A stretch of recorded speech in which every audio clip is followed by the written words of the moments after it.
The truth about free porn, what it's actually costing us, all of us. I'm Dr. Chris Samuels, and I'm a psychologist who has specialized for more than 30 years in treating sex and porn addiction, sexual abuse, and betrayal trauma.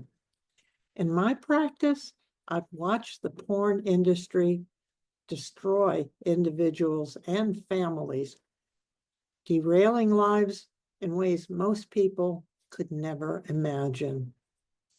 Here's a number that will shock you: $97 billion. That's how much the global pornography industry makes every year, more than Netflix, Amazon Prime, and Disney Plus combined.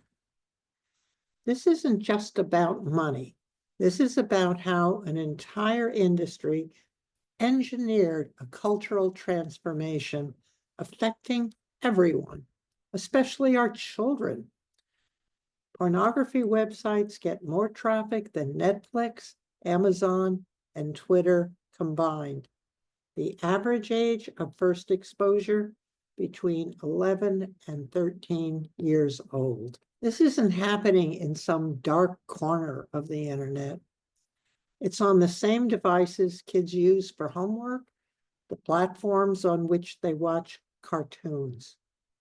Google, Apple, major payment processors, they all profit from this. So how did something once hidden in shadows become so mainstream that questioning it makes you seem like the extremist? How does porn work these days? Modern pornography operates on an attention economy model. Your attention becomes the commodity being harvested and sold. These platforms use the same psychological tricks that make gambling addictive: intermittent reinforcement, personalized recommendations, and constant escalation. They track everything: what you watch, how long you watch, when you stop, what brings you back. Here's the sinister part. This business model exploits the brain's built-in tolerance mechanism. As standard content loses its impact due to dopamine exhaustion, causing boredom for the user, the platforms respond by pushing increasingly extreme material to renew your engagement. Porn producers also exploit the fact that even shocking and disgusting content triggers stronger dopamine responses. So they deliberately create more disturbing material to keep users hooked and leading consumers down paths they never intended to travel.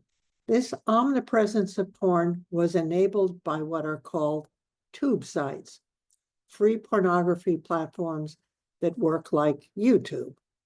Companies like MindGeek pioneered this by offering unlimited content at no upfront cost, monetizing through advertising and premium subscriptions. But free content isn't actually free.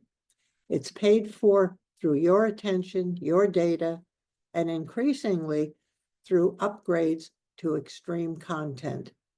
Free sites are designed to be unsatisfying teasers that drive users toward paid premium subscriptions where the real money is made. The free content serves as the gateway drug. The porn industry doesn't just rely on technology. They executed a deliberate cultural hijacking strategy. They positioned themselves as part of the sexual liberation movement, framing any criticism as prudish or repressive. They hijacked the moral authority of legitimate progressive movements. Traditional authority structures began to weaken in our culture, so that individual choice gradually became the only moral framework. This created a culture where any behavior doesn't directly harm others is considered morally neutral, a standard these companies exploited masterfully. We also normalize the commodification of human experiences, friendship through social media, and romantic pursuits through dating apps. In this context, the commodification of sexuality appeared logical rather than strange. These companies invested strategically in reshaping society's attitudes. They funded legal challenges as free speech advocates, funded research, and developed PR strategies that frame pornography as legitimate entertainment. Instead of directly marketing their products, they invested in shaping broader cultural conversations about sexuality and freedom. The result? A culture where pornography consumption is presented as normal, healthy, and sophisticated. But what is this transformation actually costing us? These companies are exploiting fundamental human psychology. Sexual desire is one of our most powerful drives, and so they've developed sophisticated methods for manipulating the brain's dopamine reward system. For younger generations, pornography isn't a departure from cultural norms. It's part of the digital landscape they inherited. And porn producers have been particularly successful targeting adolescents whose developing brains have hyperactive reward systems while impulse control is still maturing. In my practice, I see teenagers whose initial questions about sexuality are answered by pornographic content rather than parents or educators, providing sex education by default and teaching our children unrealistic expectations about physical appearance, sexual behavior, and relationship dynamics. In addition, contemporary pornography is no longer the vanilla we remember. Instead, it increasingly features violent content. Studies show aggressive behavior appears in 88% of pornographic scenes, with women being targets 94% of the time. This normalizes violence and creates associations between sexual arousal and harmful behavior. The consequences are profound. I see how these distorted expectations contribute to relationship dissatisfaction, sexual dysfunction, and interpersonal conflict. The industry then positions pornography as the solution to problems it creates. Despite growing awareness of these harmful impacts, meaningful change remains elusive for three key reasons. First, these companies have become deeply embedded in the broader economy. Major corporations, financial institutions, and technology companies all profit from the distribution of pornography, creating powerful constituencies that resist regulation. Second, the global nature of the internet makes regulation extremely difficult. Content can be hosted in jurisdictions with minimal oversight while being accessed globally. Third, they've normalized pornography consumption to the point where criticism appears extreme. Those who speak publicly about the harmful impacts of porn are met with shaming responses. We can't eliminate pornography, but we can build better defenses. The most promising approach combines three strategies.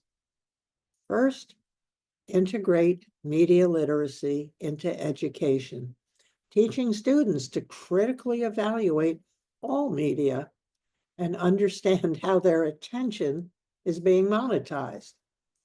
Second, train healthcare providers and therapists to address pornography's impact without shame or moralizing. In my training programs, I teach clinicians to meet patients where they are without judgment. And third, develop better technological barriers, improve parental controls, and employ stricter age verification mechanisms, which buys time for young people's brains to develop critical thinking skills. The pornography industry has spent decades reshaping our culture to serve their interests, exploiting technological innovations, psychological vulnerabilities, and cultural shifts while positioning themselves as champions of freedom. But their success wasn't inevitable, and neither is our current situation. These solutions aren't about creating a porn-free world. They're about creating a more media literate, emotionally supported one. The choice is ours, but only if we acknowledge the scale of the challenge and commit to the difficult work of cultural transformation. After 30 years of treating the casualties of this industry, I know change is possible. It's time we started reshaping our culture to serve our children's interests instead of corporate profits. The stakes couldn't be higher. Our children's futures depend on it. Let's get started.